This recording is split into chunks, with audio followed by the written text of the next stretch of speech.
Okay, we're back, ready for our next step. Kind of picked up, changed totes, and there was something I forgot to point out. Because of the carnage of that bushing, and because of the fact that there's a missing clip and washer somewhere in this, even if it went out in an oil change.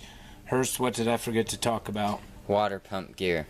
There's a plastic water pump gear in the back of your cover that's driven by the little gear on this crank snout. Some of those parts pass through that gear and damage the teeth on them. Something you want to look at. Part of the thrusting of the clutch basket. This shares the case seam and is a gusset for the bearing boss. And two things happened with this bar that needs to come off in order to split the cases. First is that rocking gear broke this screw head off, so I had to deal with extracting a stud, broken stud. Second, you can see it in the heat and the color, whether the camera is going to show the detail. The thrust of that basket literally drove so hard that the gear teeth were cutting this gusset. So you're going to remove this. You're going to remove this gusset to split the case, and you're going to remove this tab that locates the shift drum in the case. You're going to want that out of there. The shift spring assembly. I know I tore all this off camera. The point isn't to teach you how to do a teardown. The point is to just document this build and kind of show some wearing factors that you want to put attention to. You have some wear showing up on the toe of this retaining clip that goes in the shift drum. This guy turns one click at a time. It hardly even rotates. We'll move on with splitting the case. There's procedures for loosening. Some people prefer to start with the studs in the bottom of the case.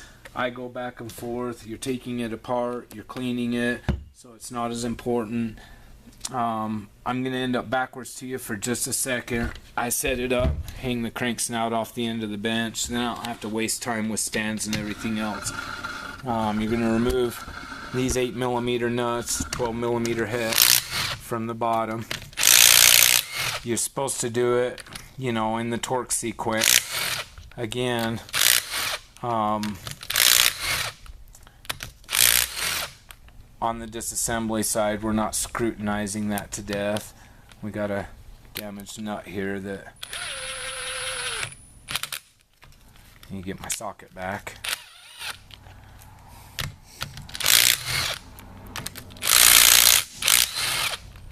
Okay.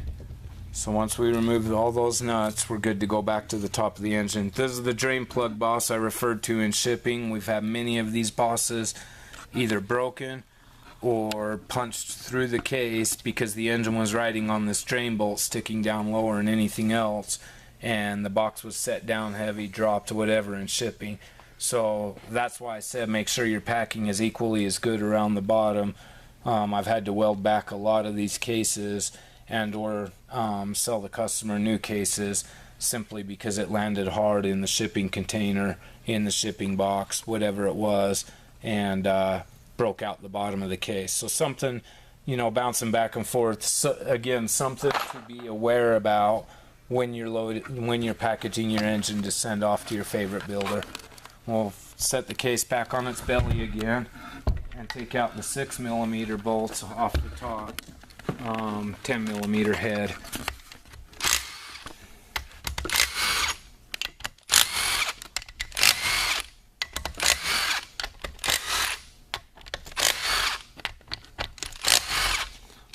These bolts are different lengths, a few of them. So I have seen where people have put the shorter one that goes in the back center, they've put one of the longer ones in and punched through the case. The back two here are shorter than all the rest, and so that's something to pay attention to as well. Make sure you don't goof up on your assembly and put the shorter one, or put one of these intermediate ones in the back holes, because they will punch through the case and then you'll introduce a new problem that way, just tightening a bolt. So once the bolts are out, you can get your bell crank off. I think the OEM parts book calls it a clutch actuation lever, whatever. there's a few things. This one's missing it. There is a washer that goes right here that protects that seal so the spring doesn't cut that seal. No problems with this engine.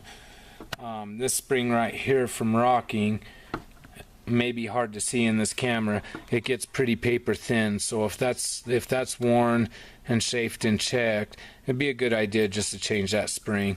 You want to look where there's needle bearings in the case. You want to look for your big seal grooves. Oftentimes these needle bearings, because this is only turning a quarter at a time, especially on a bike that's lived its life in trails and ponds and things where it's been introduced to water and stuff, those needle bearings will literally cut steps where they ride, because this guy's only turning an eighth of a turn, whatever it is, at a time to actuate the clutch. So you'll want to check this shaft.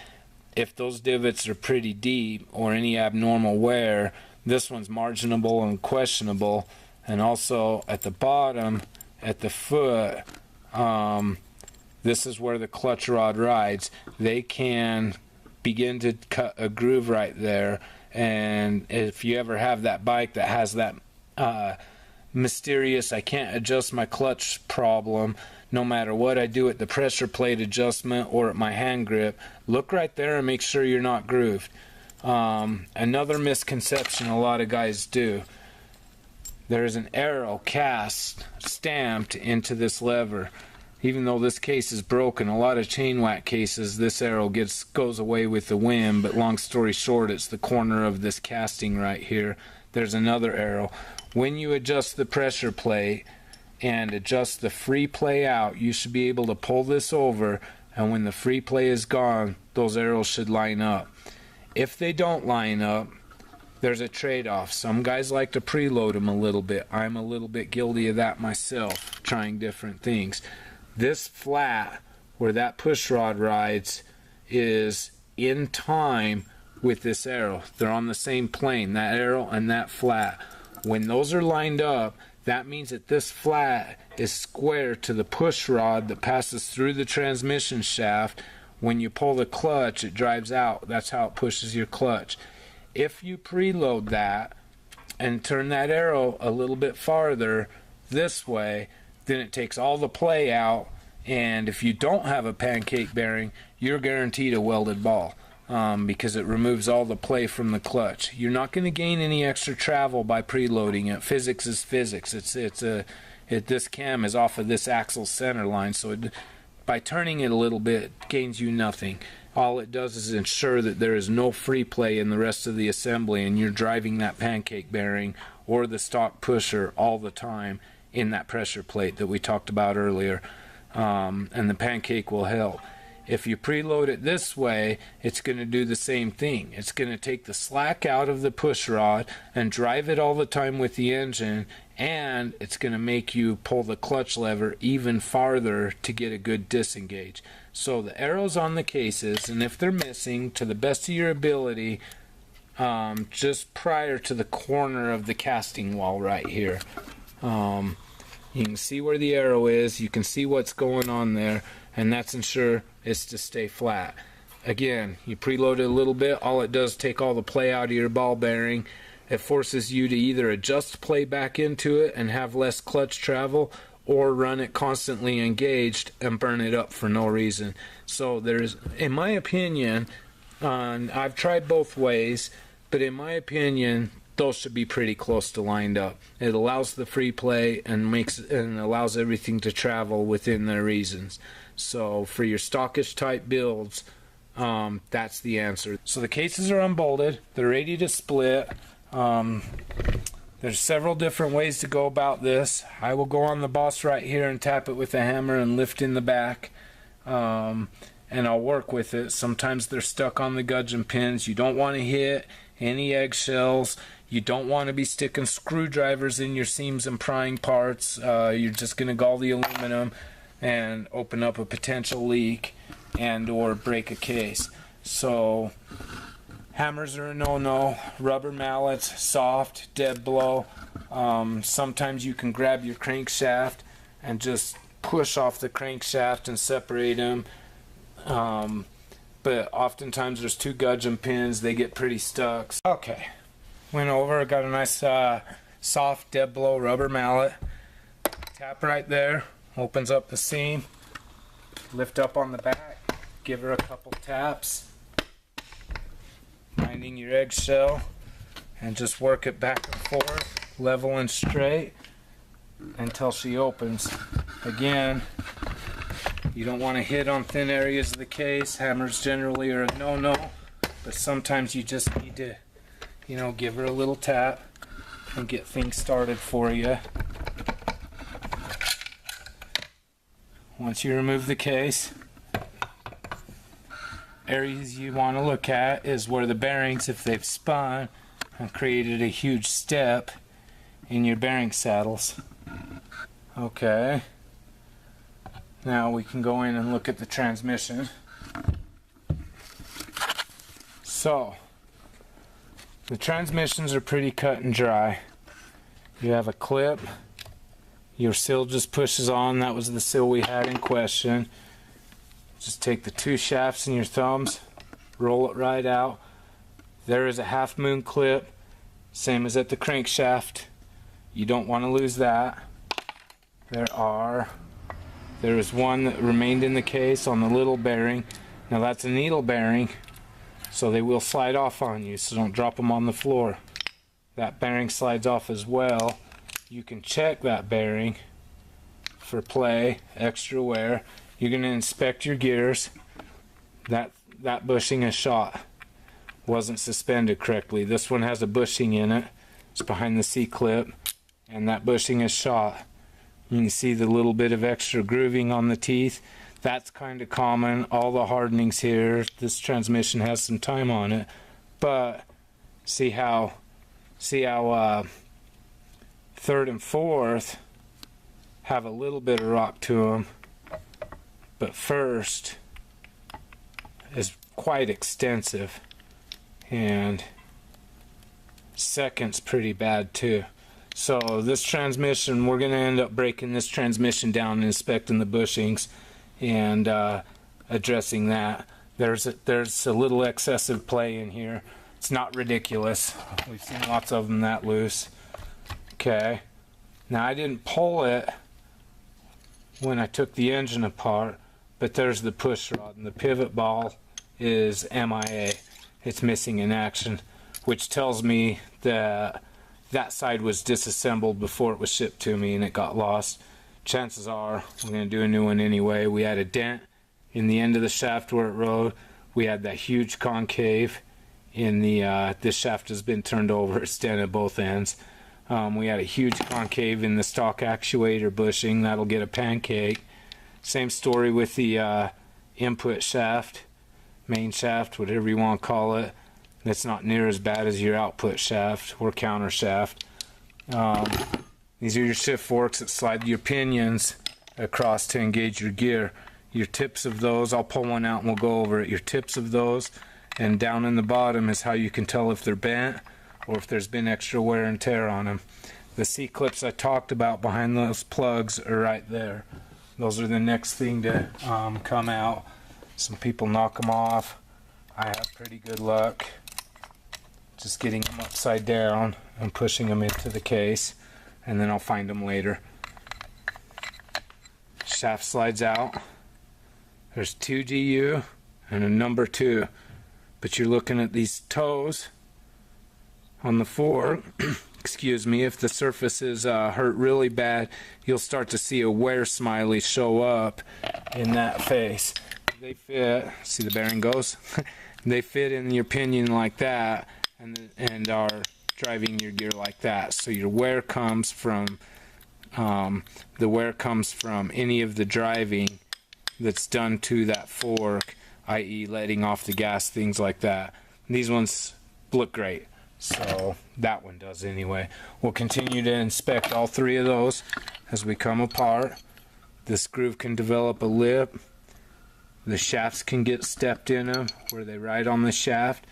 They're driven by this pog and this eccentric groove that's around the drum, and that's what activates them. So you're going to look at the pogs for abnormal wear. This one has a huge flat spot right there, So even though the tips of the forks, and it's medium right there, you can see it, it's medium right there, it's starting to lose its hardened coating. But that flat spot right there is pretty substantial. If they get bad enough, this is the part that where if your Banshee's jumping out of gear, that's one of the areas to look. That often gets overlooked. I don't know how well the camera is showing it, but there's a pretty good flat worn there. There's a pretty good flat worn there. So right there. Yep. Thank you, Hurst. I know I'm all over the place. So anyway, those are areas of attention. Your toes, you see a little bit of hardening wear, and your flats at the driven, plus the condition of the accompanying groove that's in the shift drum itself. It may have some pretty ratchety corners worn up and not nice smooth ramps. So we'll go from there. This bike is graduating to an override, so we're going to address all that anyway. We're going to be breaking the transmission down anyway and converting it to an auto shifting override. So again, it's just an indicator, but for your stock bike build, same story. This one has some pretty good flats worn on it. Hardening starting to go on the shift fork. Fork's not terrible yet. A little bit worse in the 5th and 6th shift fork than in the first two. I'm sorry, stumbled looking at some wear. Now, these can get a step and kind of wear. Just work with them. The aluminum can get some step and wear. Once you get them out so far, all of a sudden they'll come for you. So, I found carnage. Okay, there's my 2 clips that I removed. There is the remnants of the snap ring from that kick idle gear. There's the remnants of the D-washer.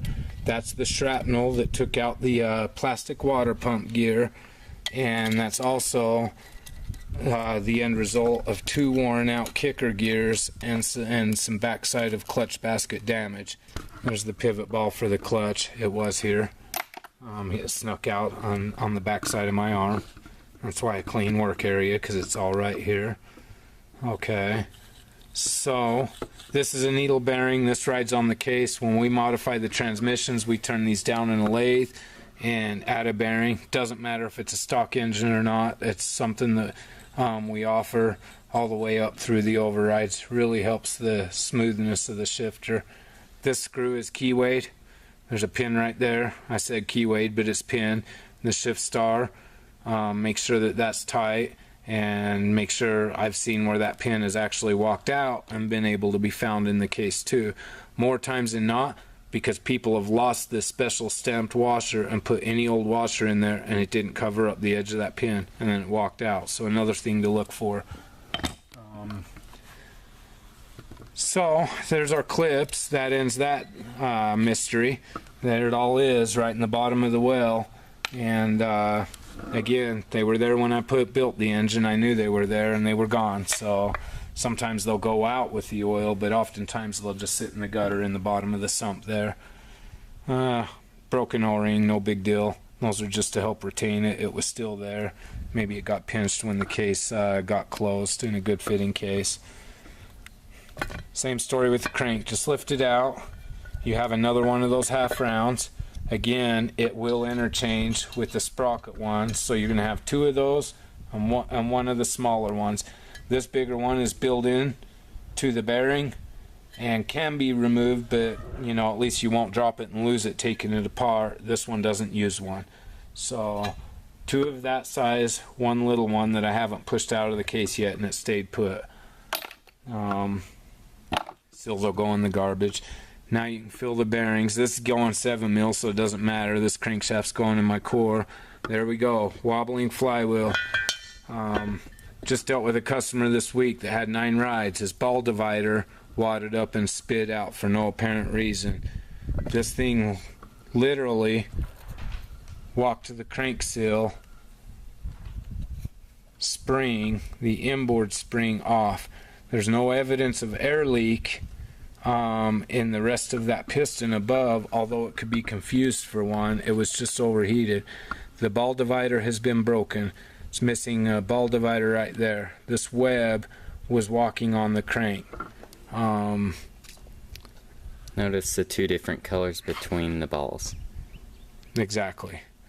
Exactly. That ball divider's there. That's the piece that's missing. It's cracked in several places at the rivet. There's a crack right there. We've seen them wad up the whole divider, spit it out, and the ball's just being loose in the cage. And we've seen them split bearings.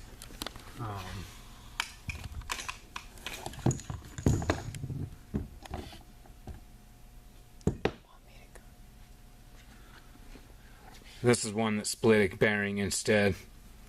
That's an OEM bearing. There's the locating pin, and the crank had separated and was wobbling on the mag end, and that was the end result. Here is an aftermarket bearing with the same demise. That's still a quality bearing. It's not Taiwan junk. It's a Japanese bearing. It's a TMB. Same story. So the flywheel's fit is pretty important. These are all mag side bearings. Here's another quality bearing, no ball divider at all. This was another mag side or flywheel side bearing. Spit both ball dividers out. The engine still ran. It did feel kind of a little ratchety and lock up by hand, but you could kick it and start it and it would run. Again, this one was a wobbling flywheel where it wobbled on the end of the shaft. So that flywheel's pretty heavy out on the end of here, and it's only riding on this bearing, and it's a C4 fit. There's play. This web is walking. Now that the crank's out, I can describe that a little bit better. This is a web. This is a web. This pin is pressed in both sides. It's a pressed assembly. What happens with the elephant ears, as we nickname it, is those webs begin going like that with the vibrations on that pin, and it will start to walk that crank apart. That gap is way big for what's going on here. There we go. Okay, so that was our indicator from looking from above, and you can see that with a feeler gauge. This end is a little more normal. I can't remember what Yamaha's OEM spec is, but it's relevant to a Yamaha crank, and they vary. Somewhere between 16 and 20 thousandths. That's like 100 thousandths. So it's clear that this crank was pulling apart. You have a split ball divider. There's no doubt in my mind that that flywheel is bent and wobbling, despite what I saw outside. The crank in this bearing proves it too.